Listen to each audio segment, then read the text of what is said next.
a la otra orilla. ¿Sabe el problema de Galilea? Que nosotros lo llamamos mar. Pero la verdad que el mar de Galilea no es un mar, es un río muy profundo.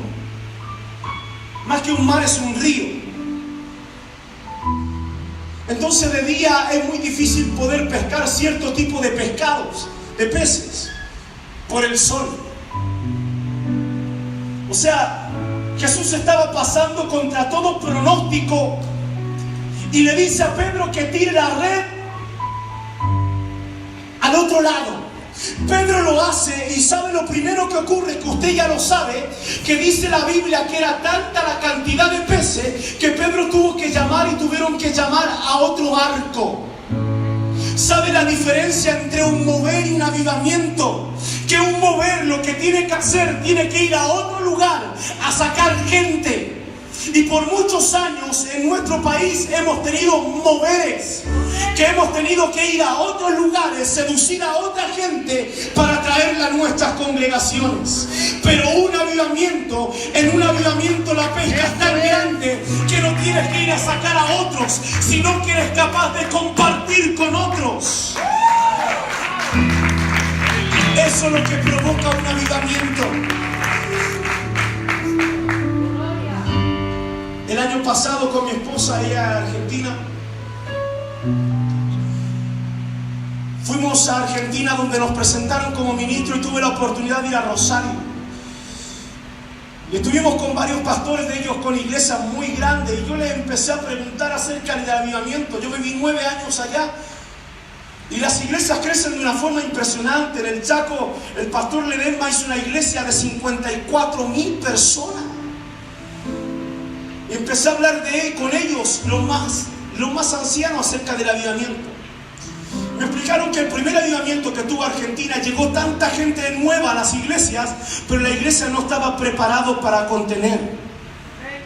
Así que lo que tienen que hacer es preparar la iglesia, y el segundo avivamiento ya estaban preparados para contener a la gente. Me contaron que en el primer despertar se peleaban unos con otros, se peleaban la gente, se ponía una iglesia al frente de la otra y tenían conflictos. Y en el segundo mover tuvieron que aprender a saber que el otro es igual a mí y que trabajamos para el mismo reino. Amén. ¿Saben lo más impresionante de esta historia? No es la pesca solamente milagrosa, sino que Pedro se da cuenta que en Jesús había algo especial. Días antes Jesús había sanado a la suegra de Pedro. No quiero hacer bromas con eso porque la gran mayoría hace bromas con eso. Tu suegra viene en marzo. Mi suegra es muy buena. En enero. Por eso la tengo allá en Córdoba. No, mi suegra es muy buena. La quiero mucho. Está mirando. ¿Saben lo más increíble de esta historia? Es que Pedro se empezó a dar cuenta porque empezó a ver el milagro. Ahora ve el tema de la pesca y se da cuenta que estaba pescando como nunca. Y Pedro se da cuenta que él es pecador y le dice a él: por favor, apártate de mí, no sabes lo malo que yo soy. ¿Saben lo más increíble? Que esa palabra que Pedro nunca había escuchado, que sus amigos a lo mejor estaban en las escuelas, que a lo mejor algunos de ellos con los que él jugó cuando pequeños ahora eran sacerdotes, tuvieron la oportunidad, que ese privilegio que cualquier judío quería tener. Ahora viene uno que también era maestro y le dice: ahora tú sígueme. ¿Sabe el peso que era escuchar a un judío? Esa palabra a nosotros nos cuesta entender porque no tenemos las tradiciones judías. Pero que un maestro te diga eso significa que tú eres su sucesor. Pedro se da cuenta que este no era cualquier maestro.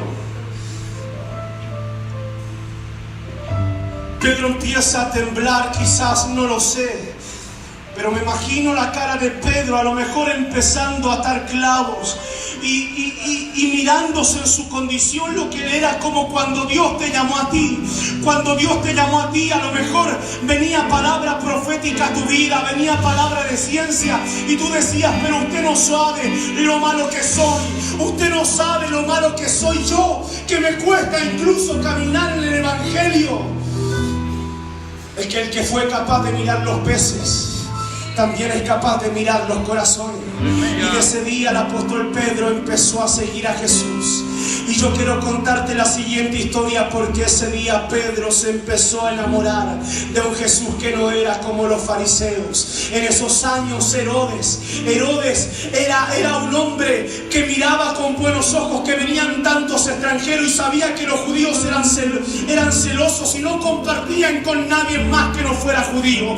Así que Herodes hace un templo aún mayor, pone una cúpula parecida al oro sobre el altar, cosa que cuando llegara el día el sol alumbrara en la cúpula, se reflejara en la tierra y el sacerdote tocara la trompeta. Una forma espectacular como hace el templo Herodes. Pero pone un patio llamado el patio de los gentiles, donde estaban las mujeres, los enfermos, aquellos que se les cobraba la plata, aquellos que se les decía traigan los animales para el sacrificio, pero cuando llegaban donde el sacerdote le decía: este animal no te sirve, tienes que comprar otro. Pero con la moneda del templo hacían lo que querían con ellos.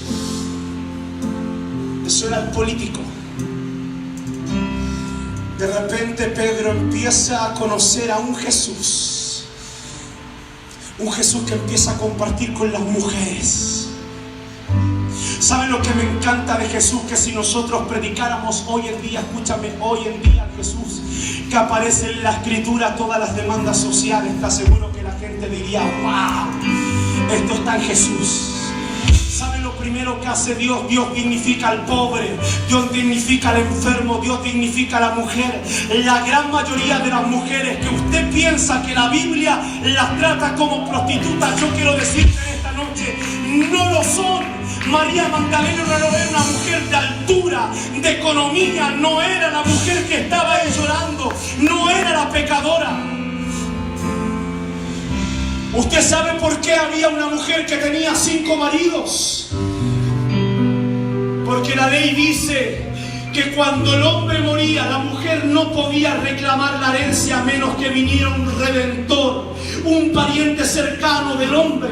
Y si no venía un pariente cercano, la mujer no podía reclamar la herencia, no podía vivir en la casa, no tenía derecho a trabajar, no tenía derecho a nada. La mujer estaba obligada a meterse con cualquier hombre que le diera una casa. Pero la historia ha dicho que son prostitutas, pero no lo eran. Por eso Jesús convierte a esa mujer en la primera evangelista. La lepra se pegaba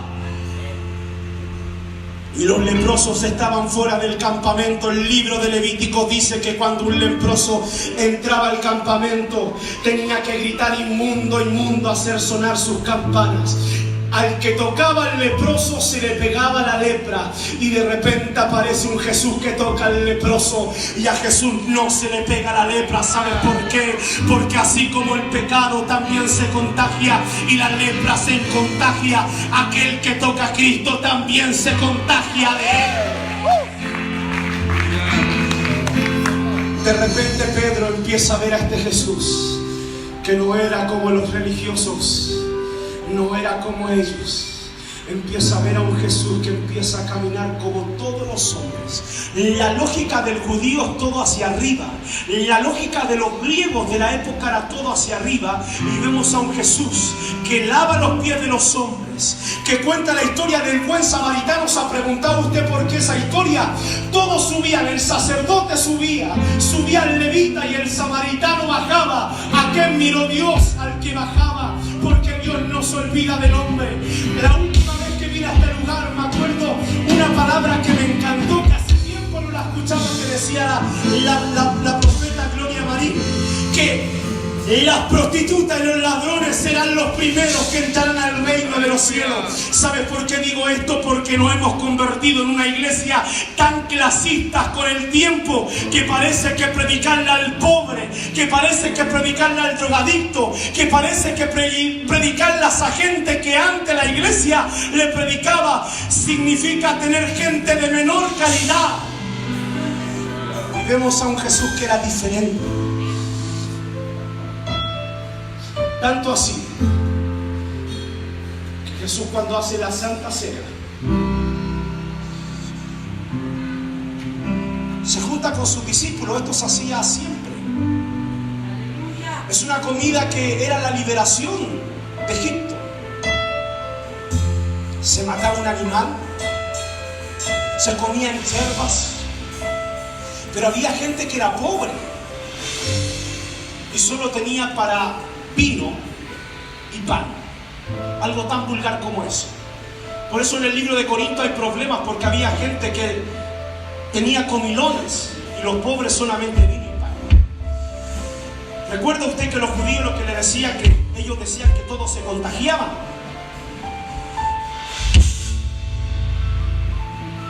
Los fariseos incluso hacían muchas veces lavado de manos y de cuerpo, porque pensaban que si tocaban a algún pecador se les contagiaba el pecado, y entonces no tocaban a nadie.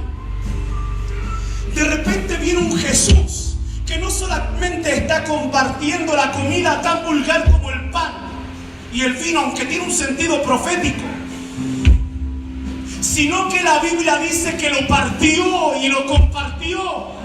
Oiga, eso no lo hacía un fariseo. El fariseo no compartía lo que era para él. Un fariseo no tocaba a otro, y ahora vemos un Jesús que es capaz de compartir el pan y de partirlo. Por eso cuando los hombres que iban camino a Maús no se dan cuenta que Jesús era, aunque le hablaba de todos los libros del Antiguo Testamento, se dieron cuenta que él era cuando partió el pan.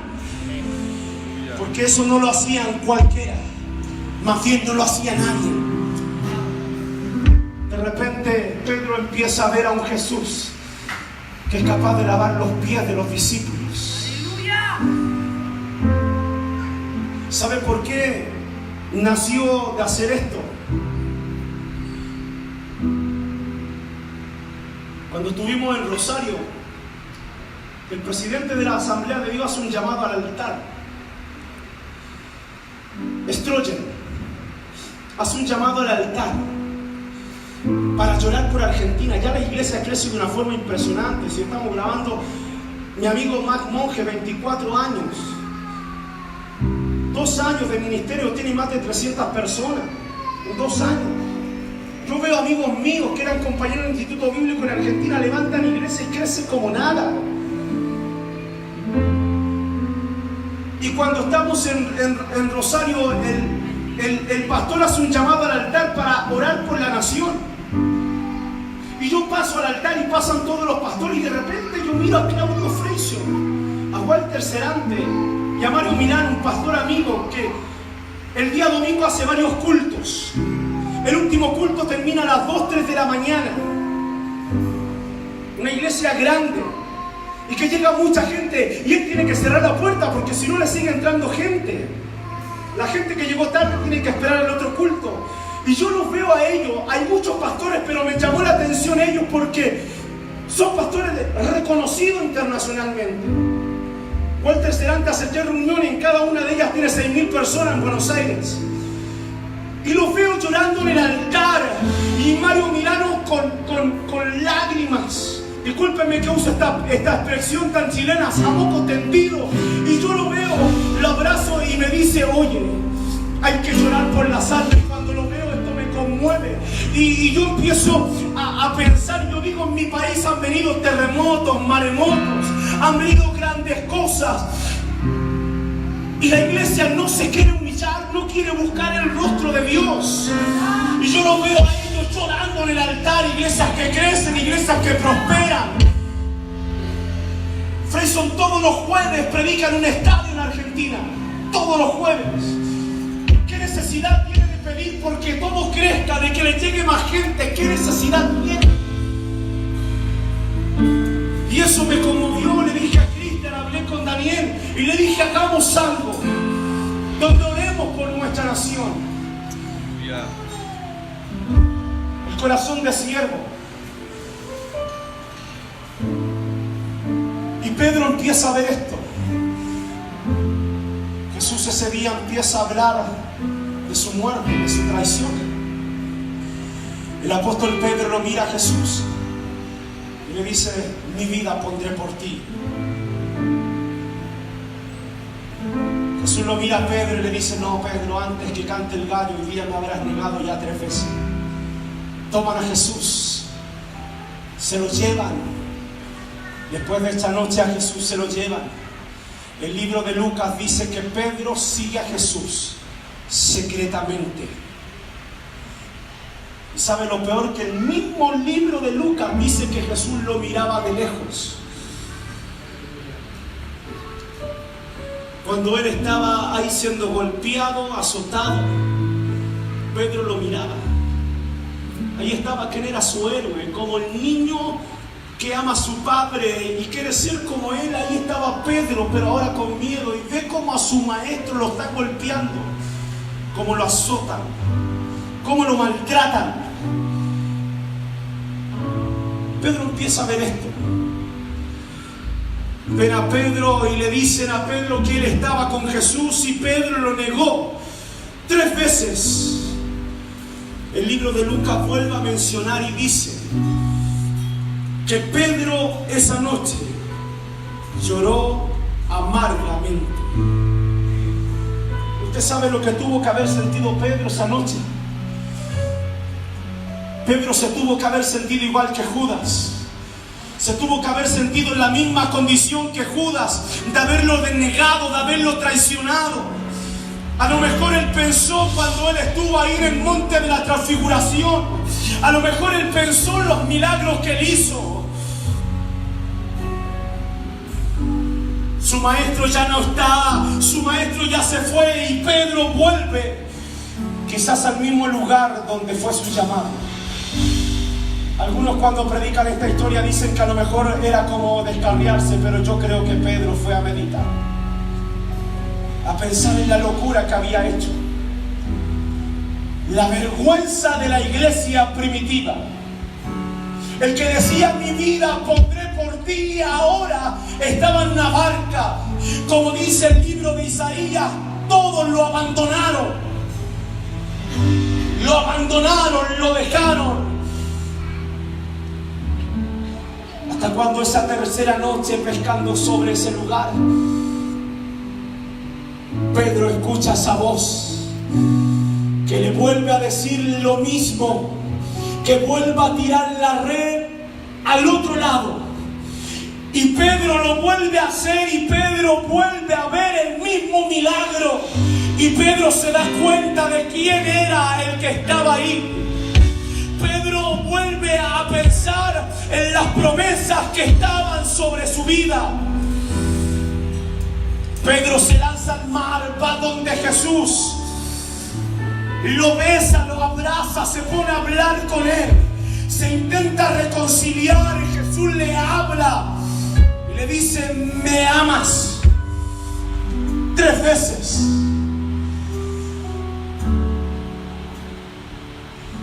Pedro le vuelve a decir, Jesús le vuelve a decir: apacienta mis ovejas. Jesús ese día hace pacto con Pedro. Amén. Jesús después se va y promete el Consolador. Y llegamos a esta historia.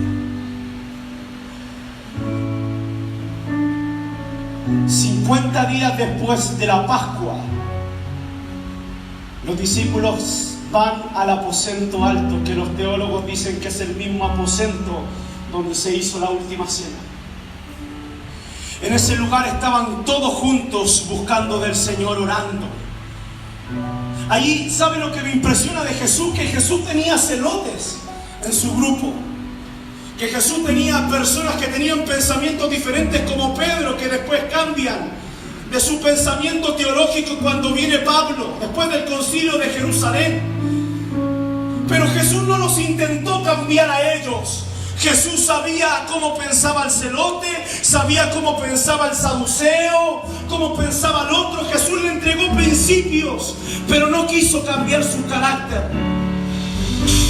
¿Saben lo que he aprendido con esto? Que Dios llamó a los hermanos bautistas. Porque donde predican los bautistas, los pentecostales, no podemos ir. Haga usted el ejemplo, saca a un bautista de Las Condes y manda a un pentecostal a Las Condes. O saque a un luterano de la dehesa, porque eso está mal. y mándenlo a la legua. Oiga, ese sale sin zapato. Es que Dios llamó a gente precisa, con llamados precisos, con carácter preciso, porque Dios sabe para qué los quiere usar. Ese día estaban todos unánimes, de diferentes pensamientos teológicos. A lo mejor habían hombres, había mujeres. Ahí no estaban en el templo divididos entre pensamientos doctrinales, teológicos. Ahí estaban todos unánimes. Cuando dice la Biblia que de repente vino como un siglo apacible y se llenaron como lenguas de fuego sobre su cabeza y empezaron a hablar en otras lenguas. Eso usted ya lo sabe, ¿cierto? El problema que por años la iglesia se quedó con las lenguas solamente, pero no entendió el mensaje de ellas. ¿Sabe lo increíble de Pentecostés? ¿Por qué tiene que venir el Espíritu Santo?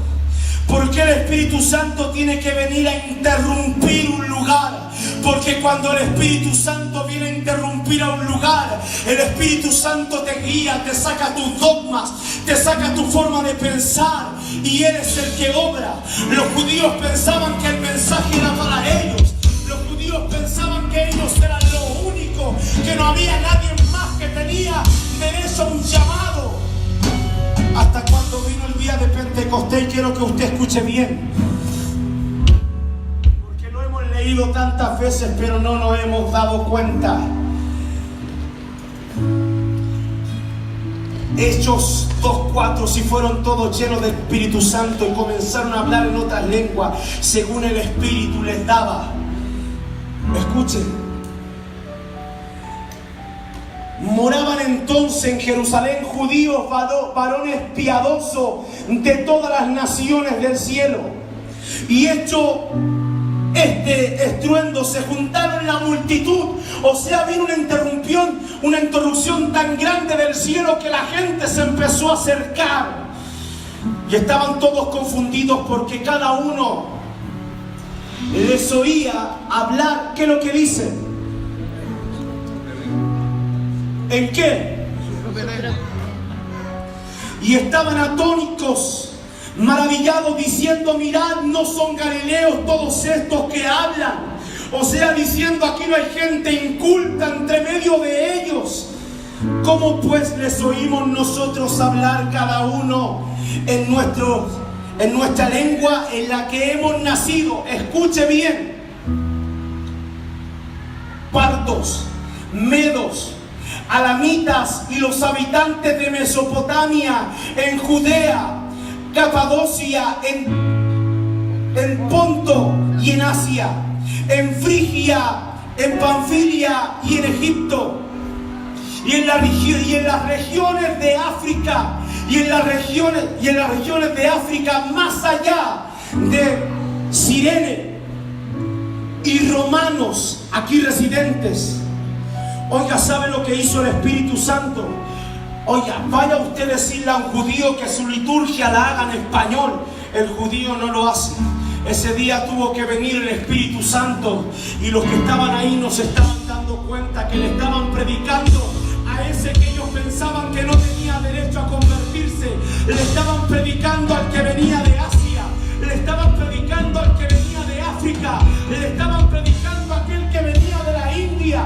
Ese día vino el Espíritu Santo, rompió la mente religiosa y estaban hablando en los idiomas de todos los que estaban ahí. Aleluya. Las lenguas de acá no son las mismas de Corintios. Discúlpeme que a lo mejor le falte respeto a su teología. La iglesia de Corintios, como Pablo también lo enseña, él hablaba lenguas angelicales. Pero la interrupción del Espíritu Santo provocó que ellos pudieran hablar en un idioma que la gente pudiera entender. ¿Sabe lo que tiene que venir a hacer el Espíritu Santo sobre la iglesia evangélica en Chile? El Espíritu Santo tiene que interrumpir nuestro lenguaje. Que no tengamos un lenguaje tan evangélico, tan canuto. Tiene que venir el Espíritu Santo, que la persona que esté en la calle pueda entender el mensaje. porque lo importante no es el que está predicando. Lo importante es que la persona que está escuchando conozca a Cristo. Lo importante es que el que está escuchando se convierta. Lo importante no es que tu mensaje sea exitoso. Lo importante es que el drogadicto entienda en qué idioma le estás hablando. Lo importante es que el hombre homosexual entienda el mensaje. Que la prostituta entienda, que el político entienda. Discúlpeme que le diga esto, pero esto no es solamente para evangélicos. Si usted pensó que la salvación era solamente para usted, el Espíritu Santo viene a interrumpir eso. El Espíritu Santo no vino por una religión. El Espíritu Santo no vino por un hombre. El Espíritu Santo vino por todo aquel que quisiera creer en Él.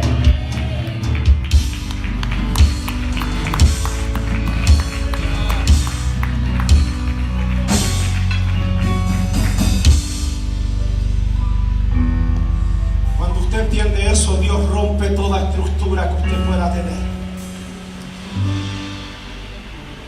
Yo cuando llegué a Argentina era pentecostal todavía. El saco y la corbata no me lo sacaba nunca. Me faltaba puro binario nomás en Argentina. Hasta la reunión de jóvenes, oiga, allá en el Chaco, 70-80% humedad, Santiago del Estero. Anda a ir con saco. A la tarde la gente está durmiendo y está obligada a dormir. No venden ni helado en la calle. Las Gritos, que son las heladerías, están cerradas porque los helados tú no los puedes sacar a la calle. Todas las casas con ventilador y el pentecostal con traje. Ahora me puse la polera en vez de la camisa, hermano. Y de repente empecé a conocer pastores que hablaban poco, pero que hacían mucho. Pastores que tenían 400 misioneros y tenían 300 miembros, los sustentaban a todos. Empecé a conocer pastores que Dios lo usaba en milagros de una forma impresionante y hablaban poco de los temas litúrgicos y las señales le seguían. Dios tiene que cambiar nuestro lenguaje y creer más en Él. Dios tiene que dejar lo que pasen los músicos, por favor. Dios tiene que dejar que el Espíritu Santo venga sobre nosotros para que esta nación de una vez por todas se despierte.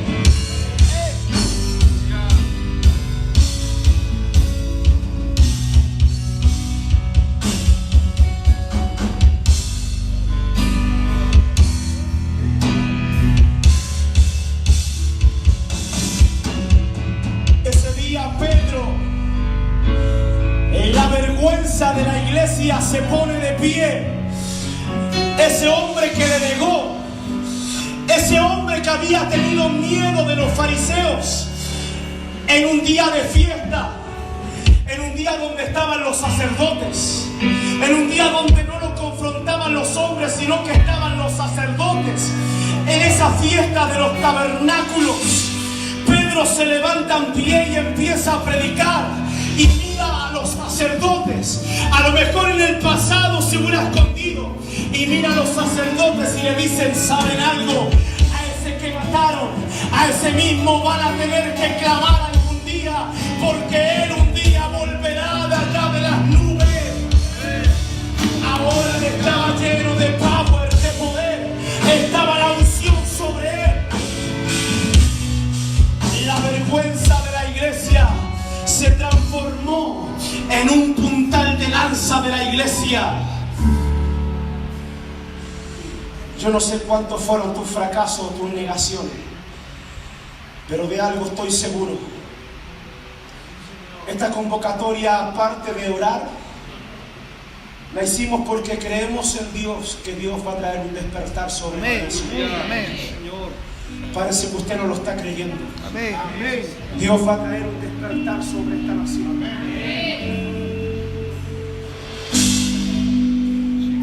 Oiga, esto no es de los grandes.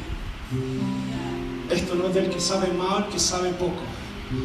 Dios es capaz de tomar un Abraham cuando él tenía fuerza y podía ser padre, y cuando Sara estaba linda a los ojos, y esperar que Abraham envejeciera cuando ya no tenía fuerzas. Como dice el libro de Gálatas, el hijo de la estéril se transformó en el hijo de la promesa. Dios es capaz de tomar un Abraham cuando no tenía fuerzas para convertirse en padre de naciones. Dios es capaz de tomar un hombre tardo para hablar, para llevar al pueblo a la libertad. Dios no necesita grandes cosas tuyas, Dios solamente te necesita a ti. El hermano aquí hablaba del avivamiento de Azusa. Póngase de pie, ¿sabe cómo empieza? Azusa empieza con las asambleas de Dios. Ahí hay un pastor de la asamblea de Dios que me levante la mano. Las asambleas de Dios cuando nacen forman un instituto bíblico, preparan a hombres en la palabra. Y había uno que le había ido mal con los hermanos bautistas y le había ido mal en todo. Chiquitito, negrito y con un ojo tuerto. Y este hombre chiquitito, tuerto, que la historia cuenta que se ponía una caja sobre la cara porque le daba vergüenza, porque en esos años los predicadores se sentaban adelante. Quería ser pastor, así que le dan una iglesia pequeña. Que le había ido mal a los hermanos bautistas, lo mandan ahí. La historia cuenta que una abuelita tocaba un piano con tubos grandes. Simón, el nombre de este hombre. Ministraba, tocaba el piano, y cuando el poder de Dios descendía, este hombre que era negrito en una época que en Estados Unidos despreciaban a la gente de color, empezaba a predicar, se sacaba la caja y empezaba a predicar. Hasta cuando una